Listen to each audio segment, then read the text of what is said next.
శుక్రవారం కలెక్టరేట్ ప్రజావాణి హాల్ నందు అదనపు collector Nagesh, ZP CEO Ellaiah, DPO Yadaiah, science అధికారి రాజిరెడ్డితో కలిసి గ్రామ పంచాయతీ ఎన్నికలు నిర్వహించడంలో భాగంగా ప్రిసైడింగ్ అధికారులకు రాష్ట్ర ఎలక్షన్ కమిషన్ మార్గదర్శకాలతో అధికారుల నియామకంతో పాటు పోలింగ్ స్టేషన్ల ఏర్పాటు, బ్యాలెట్ బాక్సుల వినియోగం, శిక్షణా కార్యక్రమంలో కలెక్టర్ ముఖ్య అతిథిగా పాల్గొన్నారు.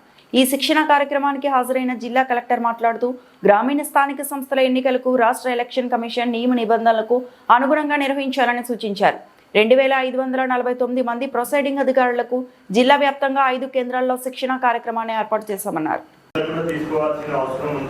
సో ఆల్రెడీ మ్యాక్సిమం చాలా మంది మొన్ననే మనం పార్లమెంట్ ఎలక్షన్స్ చేసినాం, దానికన్నా ముందుగా అసెంబ్లీ ఎలక్షన్స్ కూడా చేసినాం. సో ప్రొసీజర్ ఆల్మోస్ట్ రెండు కూడా సేమే ఉంటుంది. అక్కడ ఏంటంటే మనకి ఈవీఎంస్తో మనం కౌంటింగ్ చేస్తాం, ఈవీఎంస్తోనే ఎలక్షన్ కండక్ట్ చేస్తాము. ఇక్కడ ఏంటంటే మనం పాత పద్ధతిలో బ్యాలెట్ బాక్స్ యూజ్ చేసి బ్యాలెట్ పేపర్స్ మనం ఎలక్షన్ కండక్ట్ చేస్తాం. సో సేమ్ థింగ్ అక్కడ కూడా మనము డిస్ట్రిబ్యూషన్ సెంటర్లో మనం ముందే అన్ని మెటీరియల్ అంతా కూడా క్రాస్ చెక్ చేసుకొని చెక్ లిస్ట్ ఒకటి మనకి ఇస్తారు.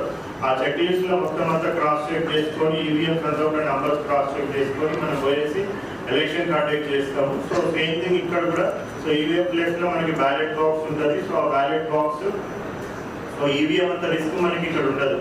సో అక్కడ ఈవీఎం ఒక్కొక్కసారి ఈవీఎం సరిగ్గా పనిచేయదు. సో మళ్ళీ దానికి ఒక ప్రోటోకాల్ ఉంటుంది. సో వీవీప్యాట్ పని చేయకపోతే ఏం రీప్లేస్ చేయాలా, సో సియు పని చేయకపోతే ఏం రీప్లేస్ చేయాలా, బియు పని చేయకపోతే ఏం రీప్లేస్ చేయాలా. సో బ్యాలెట్ పేపర్ రాకపోతే ఎవరైతే ఒక అభ్యర్థి ఉంటారో ఆయనది పేరే రాలేదు. సో ఆయన వల్ల అక్కడ ఎలక్షన్ కూడా ఆగిపోయింది. సో అటువంటి కొన్ని ఛాన్సెస్ ఉంటాయి కాబట్టి బ్యాలెట్ పేపర్ కూడా కరెక్ట్గా ఎవరైతే అభ్యర్థులు ఉన్నారో వాళ్ళందరిది కూడా కరెక్ట్గా వచ్చిందా లేదా పేరు. సో అవన్నీ కూడా ఒకసారి మనం పోల్కి పోయే ముందు కూడా ఒకసారి క్రాస్ చెక్ చేసుకోవాలి. సో అవన్నీ కరెక్ట్గా ప్లేస్ వాళ్ళ గుర్తులు కూడా కరెక్ట్గా వచ్చినాయా లేదా కూడా మనం చెక్ చేసుకోవాలి. సో ఇక్కడ ఏంటంటే మనకి పార్టీ ఉండదు.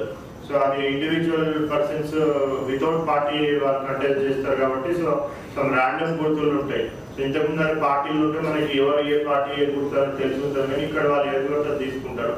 సో అది కొద్దిగా గుర్తులు అంతా కరెక్ట్గా ఉన్నాయో ఒకసారి వాళ్ళు చెక్ చేసుకోవాలి. అక్కడ ఆల్రెడీ ఎవరైతే ఉంటారో వాళ్ళు చెక్ చేసుకుంటారు. మనం పోయే ముందు కూడా ఒకసారి ఆ బ్యాలెట్ పేపర్ కూడా కరెక్ట్గా చెక్ చేసుకోవాలి. మనకి బ్యాలెట్ పేపర్ అకౌంట్ మళ్ళీ మనం ఫిల్ చేయాల్సి ఉంటుంది. ఎన్ని బ్యాలెట్ పేపర్స్ మనము యూజ్ చేసినాం, ఏ సీరియల్ నెంబర్ నుంచి ఏ సీరియల్ నెంబర్ వరకు యూజ్ చేసినాం, అవన్నీ కూడా మనం ఇక్కడ కూడా ఆల్రెడీ చెక్ చేసే పెడతారు. సో అయినా కానీ మళ్ళీ ఒకసారి బ్యాలెట్ పేపర్ అకౌంట్ కూడా మళ్ళీ మనం చెక్ చేసుకుంటే లాస్ట్లో మనం ఆ బ్యాలెట్ పేపర్ అకౌంట్ రీవెరిఫై చేసుకునేటప్పుడు కూడా మనకి కరెక్ట్గా ప్రాబ్లం లేదు. టైంలో డ్యూరింగ్ పోల్ టైం అదొక కొద్దిగా మనకి ప్రోటోకాల్ ఉంటుంది. బట్ ఇప్పుడు మనకు అంత ఉండదు.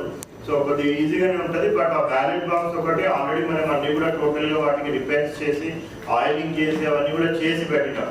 సో ఆ బ్యాలెట్ బాక్స్ ఒకటి కరెక్ట్గా పనిచేస్తుందా లేదో చూసుకోవాలా.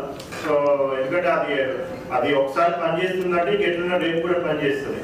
సో ఈవీఎం అంటే మనం ముందు రోజు చెక్ చేసుకోవడానికి ఉండదు. కరెక్ట్గా మార్క్ కోడ్ టైంలో చెక్ చేయాలి, పనిచేయాలంటే మళ్ళీ రీప్లేస్మెంట్ జోనల్ ఆఫీసర్ ఇవ్వడం అవన్నీ ఉంటుంది. సో దీంట్లో మనం ముందుగానే చూసుకున్నట్టయితే డిస్ట్రిబ్యూషన్ సెంటర్లోనే మనకి అడిక్యువేట్గా reserve ballot boxes readily available ఉంటాయి.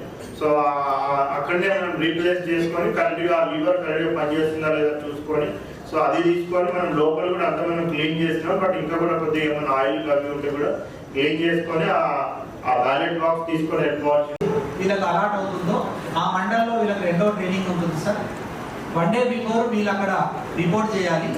రిపోర్ట్ చేసిన తర్వాతనే వీళ్ళకు ఏ గ్రామ పంచాయతీ అలాట్ అవుతుందో అనేటువంటిది అక్కడనే తెలుస్తుంది. వాళ్ళ స్టేజ్ 2 దగ్గర రిపోర్ట్ చేసి ఇమీడియట్లీ వీళ్ళకి సంబంధించినటువంటి వార్డుకు సంబంధించిన total material including ballot box and ballot papers తీసుకోవాలి. చెక్ లిస్ట్ ప్రకారం మెటీరియల్ మొత్తం చెక్ చేసుకోవాలి. ఏదైతే ఎంపీడీఓ గారు ఇచ్చినటువంటి ఆ ప్రొఫార్మాలో మార్క్ చేసినటువంటి నంబర్స్ వీళ్ళకి ఇచ్చినటువంటి బ్యాలెట్ పేపర్ల యొక్క నంబర్లు ఆ పోలింగ్ కేంద్రానికి సంబంధించిన చెక్ చేసుకోవాలి. మరిన్ని అప్డేట్స్ కోసం మా ఛానల్ని సబ్స్క్రైబ్ చేయండి.